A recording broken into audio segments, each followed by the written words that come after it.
Bigford, don't you remember we told you? Mr. Hooper died. Welcome to MsMojo, and today we're breaking down some of the ways TV shows have historically navigated the death of a series regular. He goes, no, I want you to know I love you. I said, I love you too. He goes, that's it.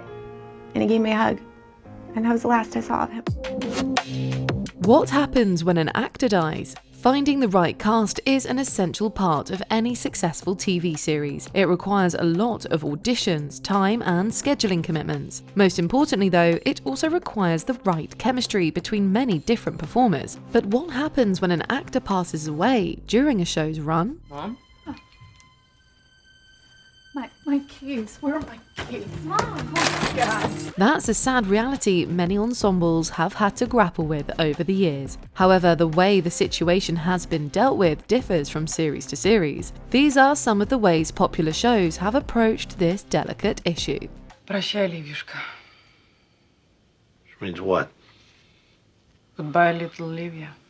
And they lived happily ever after, off screen. Some shows choose to go on without an actor they've lost, but don't have the heart to kill off or replace the character. Eventually found his way into a temple where, I guess, he stopped crying and he wrote,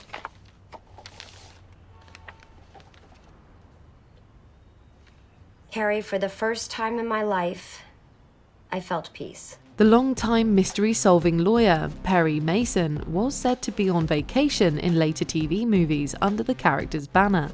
Co-star Barbara Hale suggested this was what late actor Raymond Burr wanted in order to keep the show's crew employed. He couldn't do enough for our family. He couldn't do enough for anybody. He was always concerned about the other human being, the other person. I'll miss him.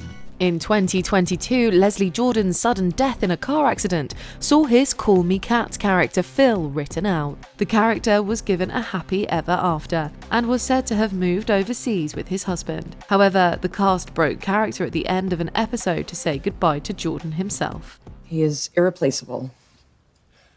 We will miss him very much. Love. Light. Leslie. Replaced by a similar character. The chemistry of an ensemble can be tricky to maintain. Facing an actor's premature death, some shows have opted to create a new character to fill a similar role as the previous one. Cheers, for example, was rocked by the death of coach-actor Nicholas Colasanto. Not a day goes by when I don't miss him terribly. Me too.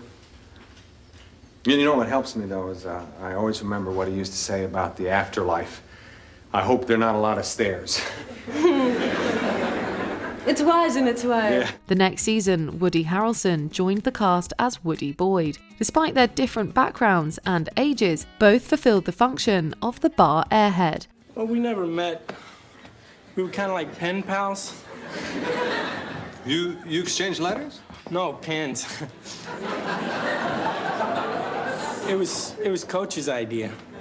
Oh, well, I figured. Another example was Freddie Prinze of Chico and the Man fame. Prinze's presence was missed when the young actor died tragically and suddenly at the age of 22. The solution was the addition of a younger Latino character named Raul. The show's ratings didn't recover from losing its original star. Coolidge Zapata, the revolution has been postponed. I am your leader, and I say we stop at nothing short of victory. This meeting is called to order. Ed, the meeting is over. Recast before the next season. For one reason or another, several shows have decided to recast a role after the original actor passed away. I was wondering if I could borrow some paprika. Of course. Andre Braugher had already shot scenes for the Netflix series The Residents when he died in 2023. Breaking Bad star Giancarlo Esposito assumed the role and reshot several of Braugher's scenes. He could be very uncompromising. No. We were always super cool. He was like a father to me. I had no issues with A.B. Winter. That's the truth. The Wire actor Lance Reddick passed away after completing season 1 of Percy Jackson and the Olympians. Courtney B. Vance takes over the role of Zeus in the second season. Both roles were able to recast in time as The Residents had paused for the 2023 Hollywood strikes, and Reddick passed between the first and second seasons of Percy Jackson. Family business.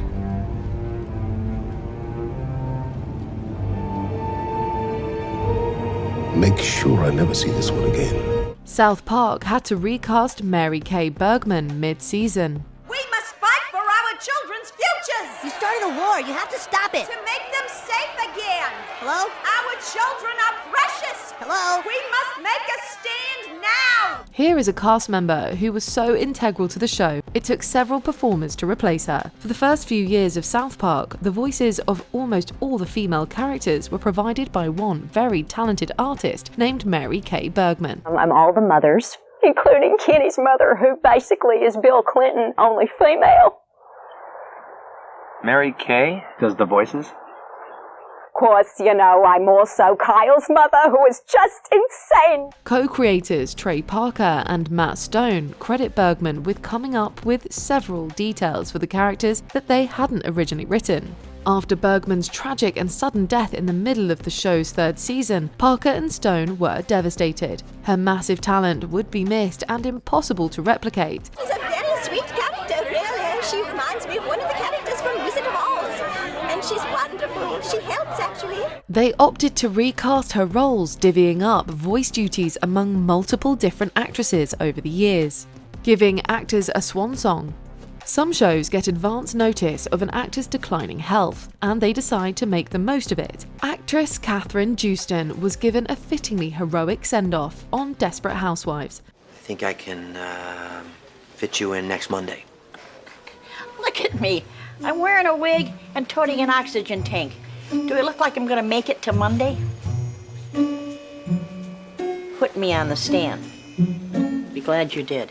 Soon after finishing her final scenes, Jewston died of lung cancer, just as her character did. The Sopranos featured a particularly uncanny version of an actor's final scene. Well, what's wrong? Tell me. What, are you gonna freak out every time I try to do something nice for you? Actress Nancy Marchand died between the show's second and third seasons. The show's storylines had to be rewritten, but through the use of CGI, a body double, and previous footage, Livia Soprano made one final appearance. The scene sees James Gandolfini playing against Marchand's superimposed head, spouting dialogue that's suspiciously similar to things she said in the previous 2 seasons. What do you care? Out of sight, out of mind. Death as a teaching moment. Since 1969, Sesame Street has been teaching children the essentials, but in 1982, the death of actor Will Lee gave the show a chance to have a real, heartbreaking and necessary conversation about the reality of loss and grieving. Yeah, I remember.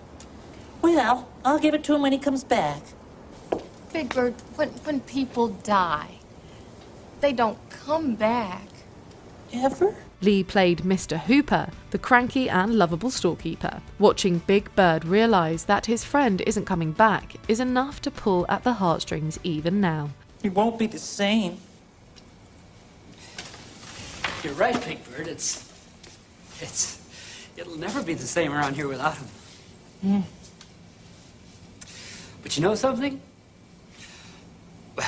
We can all be very happy that we had a chance to be with him and to know him. Great care went into the entire episode. The writers consulted with experts in child psychology and development to craft a delicate, age-appropriate, but deeply powerful message about loss and grief. For them, it's not about the sadness. They don't quite understand the loss in the sort of cosmic sense of loss. It's more personal. Tribute episodes. The first episode, produced after an ensemble member passes away, can often be a somber and deeply emotional one. Some episodes act as if they are funerals in themselves, giving us a chance to grieve right along with the characters and the actors who play them. I was just thinking about Leo sitting over there in that chair. Weird, isn't it? People are here one minute, and then they're not. Often in these tribute episodes, it's hard to draw the line between actors and their characters. Glee's 2013 episode, The Quarterback, is one long tribute to both Finn Hudson and his actor, Corey Monteith, who died at 31. I talk to him a lot. I can still see his face and I can hear his voice so clearly. Do you think that I'll ever forget it? Because I'm afraid that one day I will. The entire 4th season premiere of Riverdale was dedicated to honouring both the fictional Fred Andrews and the actor who played him, Luke Perry. In both cases, there's a genuine, heartbreaking reality to the grief on screen. It hurts me that I never got to say goodbye. That I won't get to see him again or talk to him.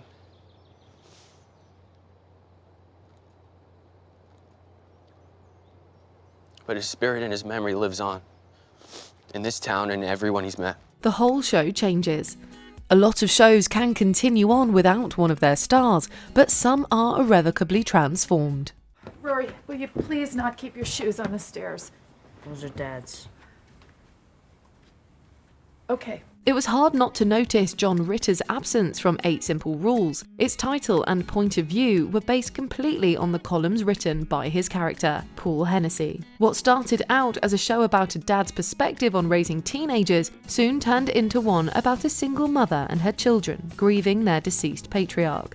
Oh my God. Dad, thank you. That's all he wrote. That was enough. Yeah. NewsRadio made a similar pivot after the shocking, headline-grabbing deaths of Phil Hartman and his wife. Their pain was fresh and palpable in the first episode back, which has been referred to as a televised funeral. Suddenly, something dark now hung over the workplace comedy, and it never quite recovered. Between you and me, Bill did not sneak away to some foreign country to start his own business. You know, I'm starting to suspect that myself. But don't tell the others that he is actually dead, okay? Because I don't think they're ready to face the truth. Before we continue, be sure to subscribe to our channel and ring the bell to get notified about our latest videos. You have the option to be notified for occasional videos or all of them. If you're on your phone, make sure you go into your settings and switch on notifications. There is no one way to address an actor's death. Losing a character you love is always tough. When that loss is magnified by the real-life sadness of the actor behind them dying as well, it can be hard to imagine how a series can recover. But you do wake up. And for just a second, you forget. And then, oh, you remember. And it's like getting that call again and again, every time. That loss suddenly becomes very real. Storylines can remain unfinished, the cast dynamics can be altered, and no matter what, something will always be missing. I just want you to know that we all love you, we all miss you, and I bet you're having a big laugh over all of us being sad and sorrowful, and I know that would be the last thing you would want us to be. Ultimately, the way writers and actors deal with an actor's death doesn't just say a lot about the show itself. It can also have a profound effect on whether or not a series can last without them. But in a strange and touching way, it can also help viewers come to terms right alongside an actor's colleagues. She may be gone, but her voice will live on in DVD and Hulu Plus and tiny droid projected messages. I may have lost a boss, but heaven has gained a princess. Which of these late actors had the most profound effect on you? Let us know in the comments. Oh my God, Mom, read it. Yeah, okay, I'm going to. Do you agree with our picks? Check out this other recent clip from MsMojo. And be sure to subscribe and ring the bell to be notified about our latest videos.